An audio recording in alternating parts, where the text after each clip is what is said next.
Raider Nation, we are back. Another episode of the Raiders NFL Draft Podcast is off and running alongside the great Bucky Brooks. I am Rhett Lewis, and it's awesome to be back here with you. Appreciate our friends, Silver and Black Productions, always keeping this show rolling and rolling down the tracks in the right way. And man, we are getting down the tracks as this thing is being recorded today, 36 days from Detroit.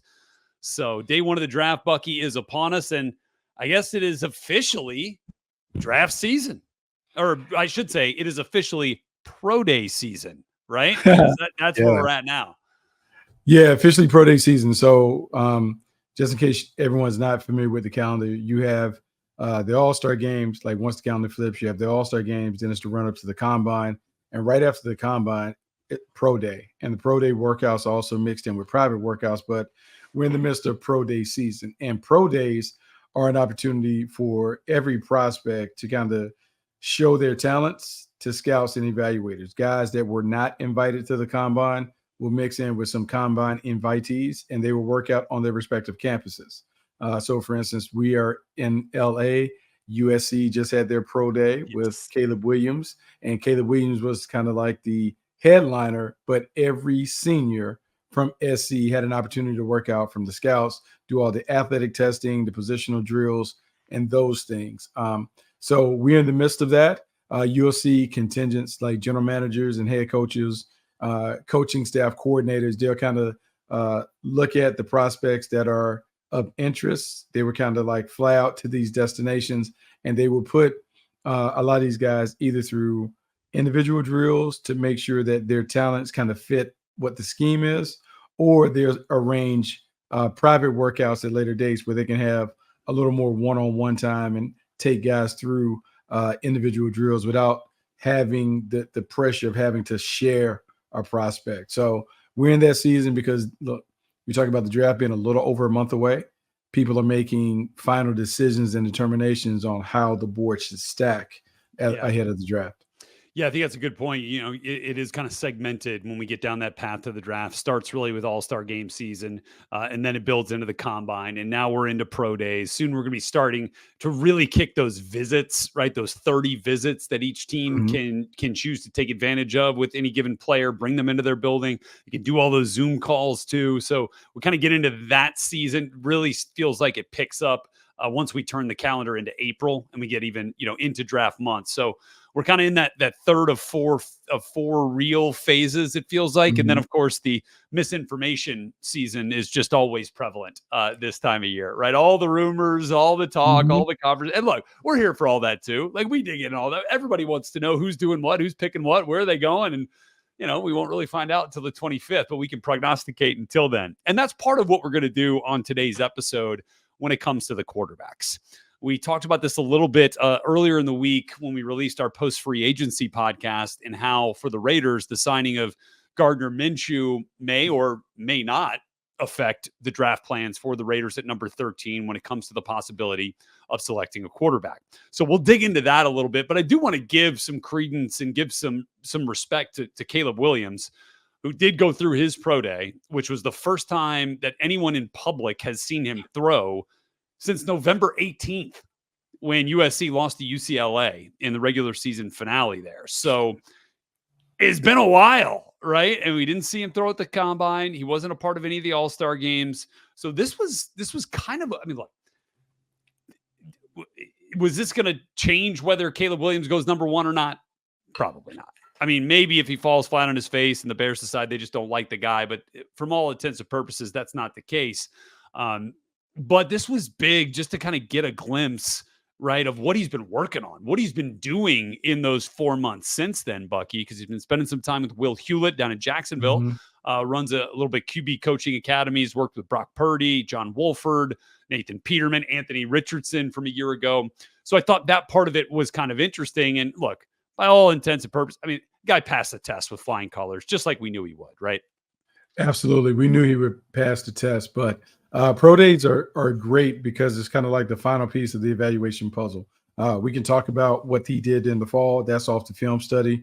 We can look at him at the Combine and those workouts and kind of get all the athletic numbers, height, weight, speed, athleticism, leaping ability, all of those things. But there's something about the pro day that kind of sets it off. You now have an opportunity to venture into somebody's environment. You get a chance to see them on their campus, talk to people that know them, see how they interact with their teammates and those things. And for Caleb Williams being the presumed number 1 overall pick, the stakes were big. Like he was trying to avoid the major mistake that lead to questions about whether he can throw it or not. Like he took a very conservative approach. I'd say so. Yeah. I think that it was literally about as basic as it can come when it comes to throwing and catching.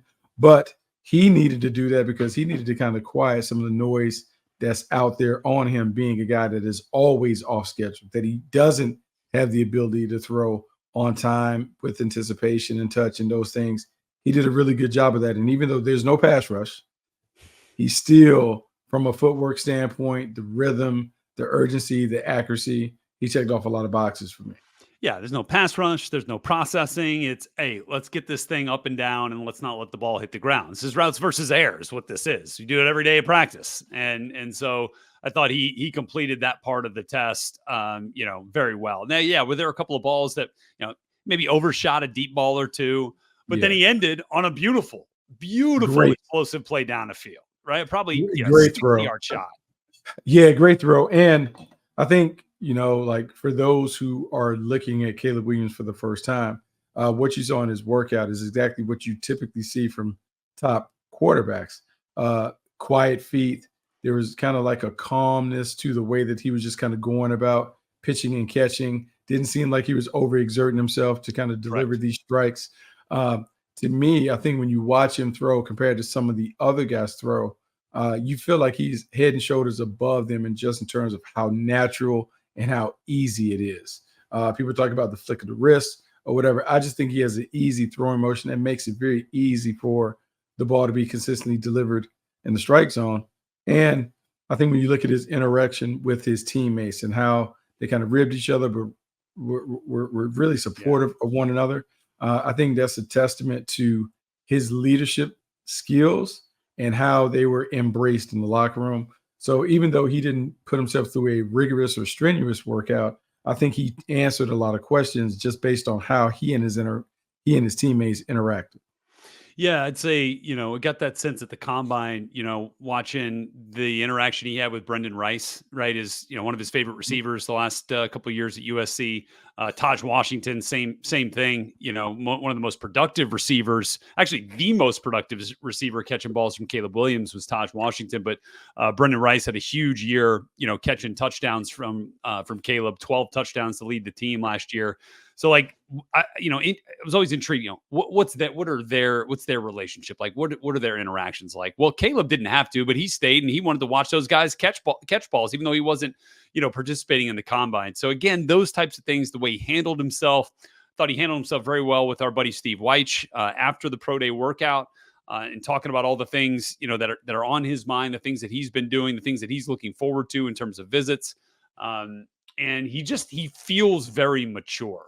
Right. He feels very aware of who he is, of all the conversation that is surrounding him as the potential number 1 pick, as the likely, if not probable, number 1 pick by the Chicago Bears, certainly now that they sent Justin Fields on his way to the Pittsburgh Steelers. So you start to connect all those dots a little bit. And again, you want to see in that environment on campus, like he was super comfortable. And like he went up there and like put one of his teammates in a headlock, and then that's one of his offensive linemen then took him down to the ground with a wrestling move. Like they love the guy. Like it's easy to see that. So if there are any questions about that sort of thing, I thought you kind of started to get some of those answers today. And then our buddy Steve Weich said that, the Bears have been there since Monday meeting with him. And the pro day workout was today as we're recording, which is Wednesday, March 20th. And so they've been there for 48 hours getting to know Caleb Williams. Like they're putting in the work.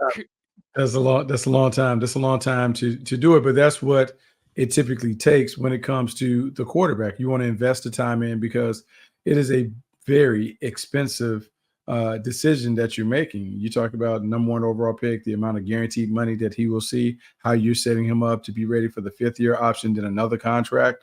you want to make sure that you have the right guy. As much as we'll spend all of our time talking about their physical skills, you're assessing their intelligence, you're assessing their likability, their ability to lead, all of those things that I would say kind of come with building relationships, because your QB1, your franchise quarterback, his job is to build relationships with everyone on the team, because he has to have those relationships if he's going to lead and they're going to follow.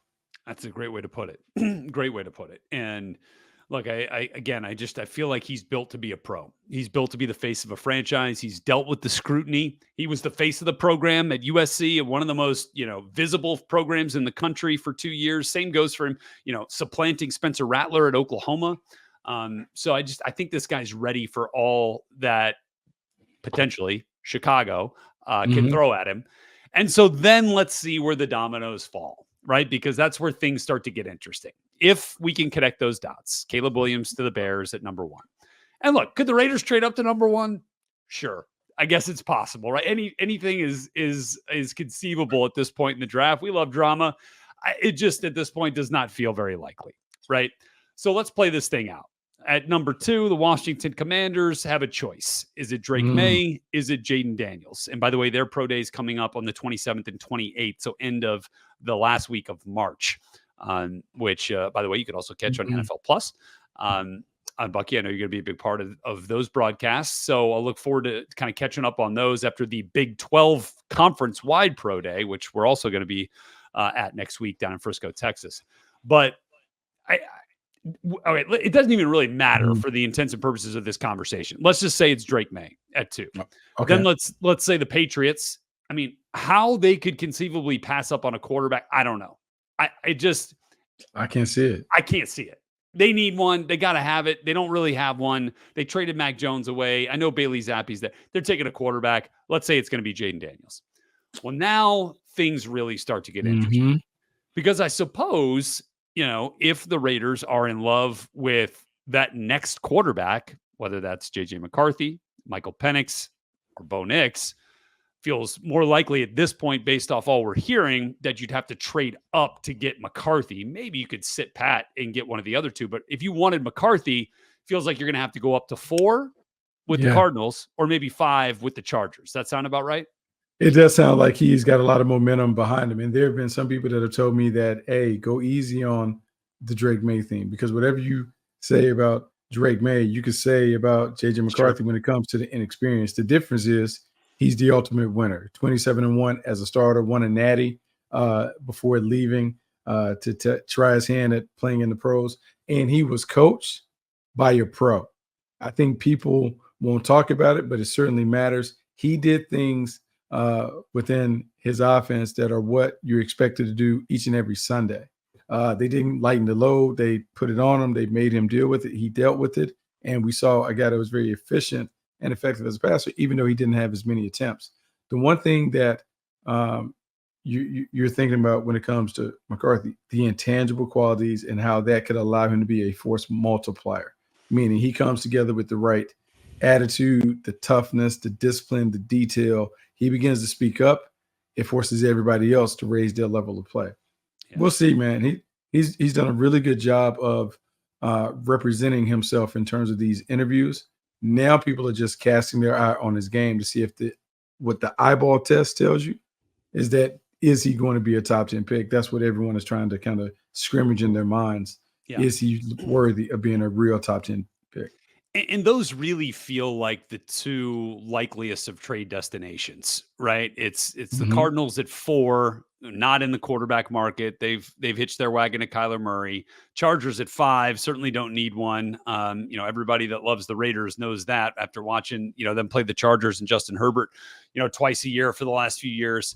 And then you start to get into maybe some wild cards. Giants at 6, Titans at 7. I guess it's a possibility, but Will Levis played enough. Seems like they're all in on Will Levis, right? Yeah. And then we get to 8 and the Falcons obviously signed Kirk Cousins. We know that's not happening. The Bears back on the clock at 9.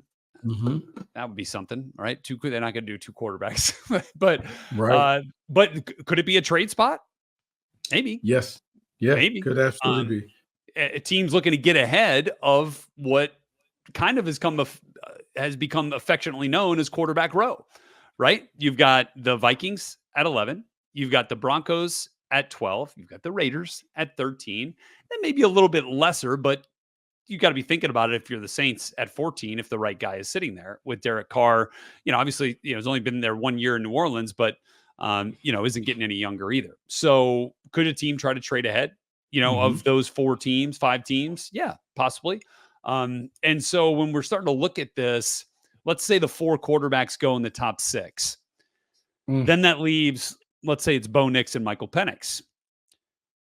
It feels to me like the Denver Broncos, who are in need of a franchise quarterback, they might have a stopgap in Jarrett Stidham, but they need a franchise quarterback. It feels to me like Bo Nix would be a guy that Sean Payton kind of likes. It does kind of seem like Bo Nix doesn't it? Like the styles, just style, his demeanor, competitiveness, kinda, all that. Yeah, confident but not over the top, like really evolved. Has done a really good job of remaking himself at Oregon after some tough struggles at Auburn. Became a very efficient and effective quarterback. You think about, I want to say he finished with 64 starts. I mean, that's incredible. Unbelievable when it comes to the amount of reps, but he got better and better. So if you are a team that's really looking for a quarterback, and we have seen with Brock Purdy and some of the other young quarterbacks that play right away and have success, kind of have to have some superpowers to be able to make some of the stuff. And I would say that his superpower is his processing ability, his ability to just take all the experience and kind of allow it to have him a level of expertise in certain things when he sees in the college game. Yeah. So that's the thing that I would say is, and for people thinking about the way that Sean Payton worked and operated, the way when those offenses were ultimately successful, it was that big play action, right? That was sending Devery Henderson and Robert Meacham down the field, right? When Marcus Colston was there, those early years of Sean Payton and Drew Brees. I mean, I don't know how often they really dialed up just the straight drop back. Let me hit a big post, right? It was built off play action where you could get kind of Drew on the move a little bit, get him to see what was going on out in front of him. And I feel like that's probably, and I thought Bo Nix, by the way, while we're speaking of pro days, I thought his pro day throwing session was much better than what we saw at the combine. The deep ball accuracy was better, but that's been the knock on him, right? Yeah, that has been a knock on him. And the reason why it's better, he was comfortable. Yeah. He's throwing at home. He's throwing at the crib with his own receivers. He knows the timing. He knows what the little wiggle means when he looks out there. He has more confidence knowing that, man, I got the best of the best. I can just put this in around the strike zone. These guys can snag it. He has really grown on me because I was a naysayer when he came from Auburn. I was like, how's it ever going to work? He didn't work in the SEC. How's it going to work now? Hey, he made me believe he's a very efficient and effective quarterback. We'll see where it leads, but I believe he certainly is one of those guys who has the traits and intangibles to kind of tickle Sean Payton's fancy when it comes to looking at a quarterback. So then 5 quarterbacks have come off the board. If we're just playing out this scenario, I'm not saying it's going to happen like this, but let's look, because that's something that Tom Telesco's doing. We talked about that with him at the combine. Yeah, we're playing out scenarios. We're doing our own type of mock drafts. Every draft room does them just to kind of see how things might fall, the different ways that it could go. So at this point, 5 quarterbacks would have come off the board in the first 12 picks. The Raiders are sitting there at 13, and Michael Penix is staring him in the face. I think it's a perfect pick. Like if the Raiders have an opportunity and Michael Penix is right there, to me, he really reflects what the Raiders are offensively. I agree. In terms of style. You think about the late Al Davis and what they wanted. They wanted to bully you by running the football, doing all this stuff that is old school while tossing it over your head. He would put basically track stars on the perimeter so he could throw it down the field beyond the sticks and over the top of the defense. I don't think it changes. I think it continues to be an organization that wants to attack like that. When you look at Michael Penix, I wrote in my notes, man, he may be the best big game hunter I've seen. Yes. Like, I mean, he goes after it. He is not afraid to fling darts. He's fearless when it comes to the way he will try and fit it into tight windows. The only issue that you kind of have is his clutch ability. How is he going to handle like a collapsing? How he's going to handle all those things, because he's not as mobile as the other guys.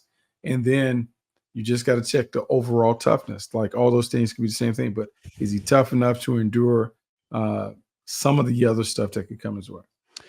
Yeah, and look, I mean, that was it. It was like a tale of two games in the college football playoff. He was fantastic. Even showcased a little bit of that mobility, some of that Yeah. movement that he was subtle movements in the pocket to get free, buy a little bit of time, hit a Dunze, hit Polk, hit McMillan, way down the field, the way that Kalen DeBoer offense was designed to do. And then, at Michigan, he got beat up. He got hit. He got pressured. They were that wall in front of him started cracking, and with it, the offense kind of fell along, and Penix was a part of that, and I'm sure he'd tell you that, and I'm sure he's told coaches and GMs that in those rooms, in those meetings, that that wasn't his best outing, but there's more ahead for him. So I do agree with you, and I think that just going back to piggyback off one of our points from the free agency pod was Aiden O'Connell is, let's just call him that type of player, right? He's not going to get out there and run read option, right? You're not going to get out there and do a lot of QB design run. He's a guy that's going to try to beat you from the pocket, right? And while Gardner Minshew is probably, a little bit more mobile and can move around maybe a little bit more, I think ultimately he still wants to win within the confines of the offense. And so when the Raiders went out and signed Gardner Minshew, as opposed to, let's say, and I'm just bringing up Fields because he represents a different player, go out there and get a guy who's rushed for 1,000 yards, or, a guy who uses mobility as a real asset, maybe tells you the trajectory of which they'd like to see the quarterback position go, right? Double down on the same type of player in terms of winning from the pocket, which of course is then what Michael Penix does. I don't know. I'm just putting pieces together. No, absolutely. Like, let's think about it. You think about some of the quarterback rooms around the league. A lot of guys put like-minded, similar styled players together because you never have to change your offense. When I think about what the Raiders could be contemplating, Michael Penix, how does it fit? Oh, okay, he takes shotgun, but he likes to operate from the dead center of the pocket. Can he do any movement stuff? It doesn't matter. It's not a primary part of it. But more importantly, when you watch him spin it, can you envision Michael Penix throwing the ball out to Devontae Adams, or like Jacoby Myers making things happen? Michael Myers being able to do it over the middle of the field. You absolutely can. Do they have a big enough offensive line to be able to keep some of those guys from getting close to him? Because if they do, like, I don't see any downside to being able to do this thing. Like, this is a really good player. He's a gunslinger. He's done it at a high level. 13 might be a little rich for some. Yeah. But there's look, you can't go wrong when you deal with great players. And so if you feel like he has a chance to be great, you got to pull the trigger. That's it. I mean, he would be, in this scenario, he's the 6th quarterback off the board, which I'm pretty confident would be an NFL record in the first 13 picks. But I don't think that there's a real debate that we're still talking about the best pure arm talent in the draft. And so I'd be very happy if I got the best arm talent in the draft in the 6th quarterback off the board, even though it was at the 13th pick. So just food for thought there. A couple of scenarios to look at. We'll play this thing out, 100 different ways before we get to Detroit on April 25th. But just thought that with pro days in the kind of focus right now, that this was a good way to kind of start to put it all in perspective. And again, we're going to see Drake May in the last week of March. We're going to see Jaden Daniels last week of March, but again, expecting those guys to perform, that way. And Michael Penix's pro day, March 28th. So I believe same day as Jaden Daniels. So we'll really have a better feel for, those last final impressions that this quarterback leaves on NFL evaluators and on us. And we'll be here with you on the Raiders NFL Draft Podcast to break it all down. So for Bucky Brooks, I'm Rhett Lewis. Thanks again for being with us here today. We can't wait to be back here with you next week on the Raiders NFL Draft Podcast.